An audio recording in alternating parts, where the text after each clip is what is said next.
Have you ever played a game that went on for way too long? Have you ever played a game that ended too soon?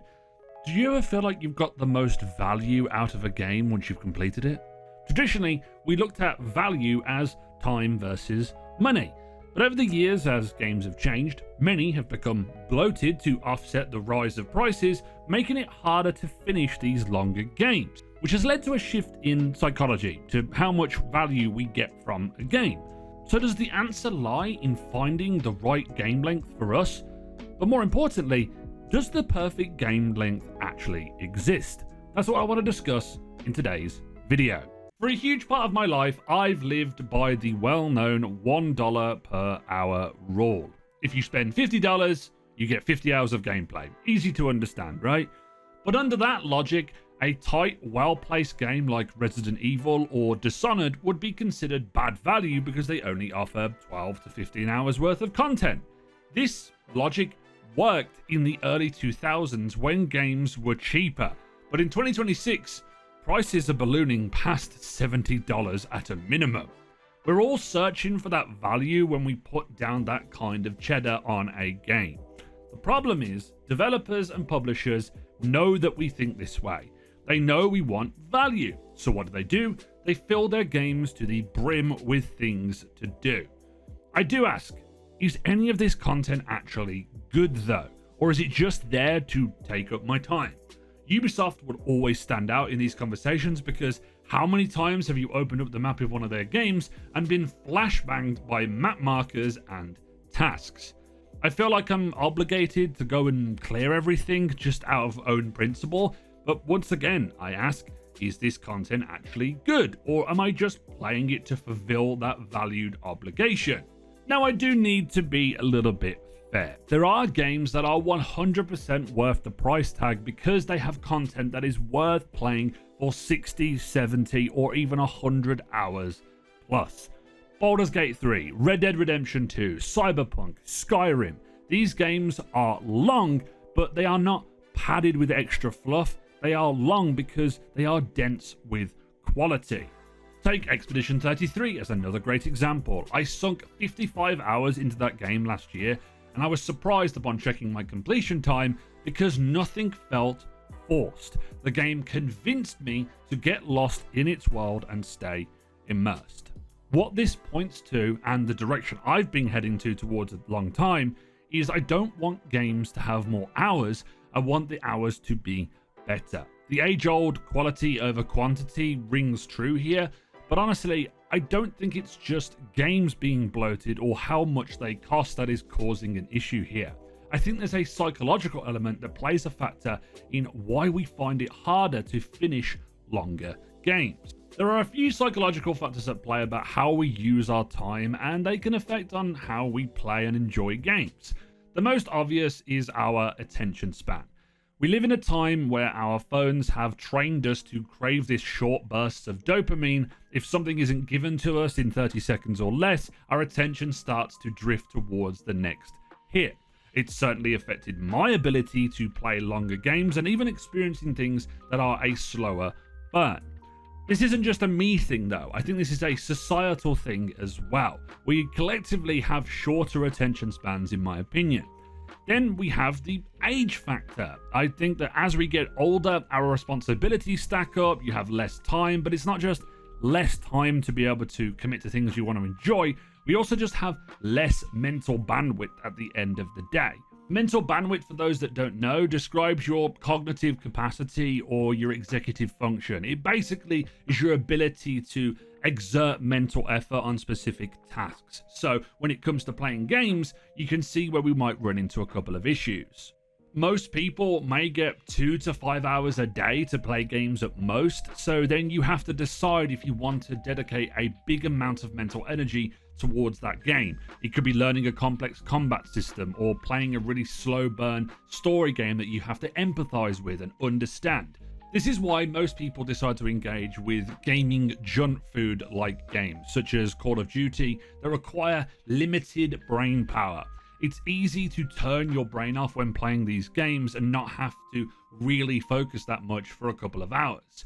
But what about those of us that still want quality? We fall into the analysis paralysis type of person. We enjoy many different genres, so naturally we have many different games that we want to play.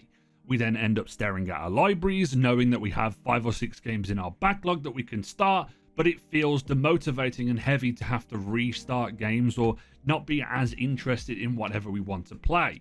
We also want to play something new as well, so we also feel guilty when we haven't finished these games that we have in our backlog, so we spend 20 minutes scratching our heads and end up playing nothing at all.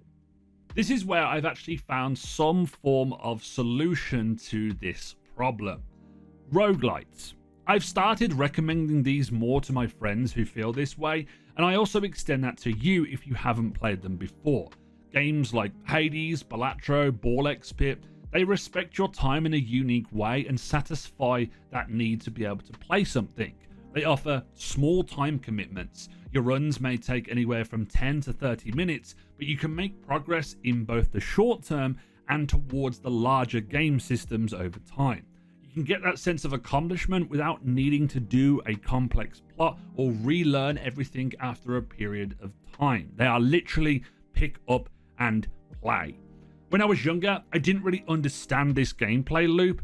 I was like, wait, you have to keep starting over to get better? That kind of sucks, was usually how I thought. Now, I think it's what makes the genre so good. When I was discussing these topics with friends, there was also a common pattern that came up that I was quite surprised by, and I'll call this the excitement curve. How many times have you started a game, played 75% of it, loved it, and then just completely stopped? You could be 50 or 70 hours in, and maybe you hit a grindier section or a tough boss, or maybe your desire to play the game suddenly falls off a cliff. The novelty has essentially worn off at this point. I distinctly remember hitting Act 3 in Baldur's Gate 3 and having to take a small break to summon the energy to keep playing all the way through to the end over the course of my playthrough, and the game was incredible, and somehow I managed to keep enjoying it. But not every game and every person can master this. In shorter games, you hit credits way before you start to hit this slump. In longer games, you have to push through it, which means you might not enjoy certain sections of the game and why you might struggle to finish them. This led me down a line of thinking of what is the perfect length for a game? Is there a sweet spot for this excitement curve in different genres or different types of games? This is where we can get more opinionated, and if I'm honest, I don't think there's a single perfect length for every single game out there, but I do think there is a natural sweet spot per genre. Here are my own personal sweet spots that I can kind of give you an example. First up, linear or narrative games. Think Halo Reach or God of War 2018 or Bioshock. The sweet spot for me is the range of around 10 to 20 hours. You get to do the story, you get to have a few hours of side content, and you reach the end satisfied, more or less, depending on the story that you're playing, of course. But when it pushes past the 30 hours and the gameplay loop can kind of get a little bit stale. Then we have RPGs. This is a very, very broad spectrum due to the nature of games these days, but for me, it usually ranges around 40 to 60 hours, including some exploration and side content. Games like The Witcher 3 or the Mass Effect games nail this length. If a game pushes past that 60-hour mark, which many of them do, for me, it feels like it has to be a game you are really invested in, or it's a masterpiece level game. I'm talking Elden Ring, your Baldur's Gate, games in that vein. If a game is demanding that amount of time from you, the content that you are getting can't just be good enough, which isn't the case for many games at the moment. The game has to be filled with quality and not filler designed to make you do tasks. But here is my biggest realization. My perception of value has flipped from when I was 16 to now being 30. In my late teens to early 20s, I wanted to get as much content as possible, the maximum amount of value for my money for the amount of time that I would spend playing. If we flash forward to today, I'd rather have a good experience regardless of cost or time. After all, time is a finite resource. I've grown fonder of shorter, more linear games after playing so many open world games in recent years, and very, very long games as well. And when I feel like the right game comes along to sink a bunch of hours into, I will. But not every game gets it right. But when they do, those are the games that you truly remember. So I'm throwing it back to you. What is your perfect game length? Do you still look for maximum value, or have you changed like me?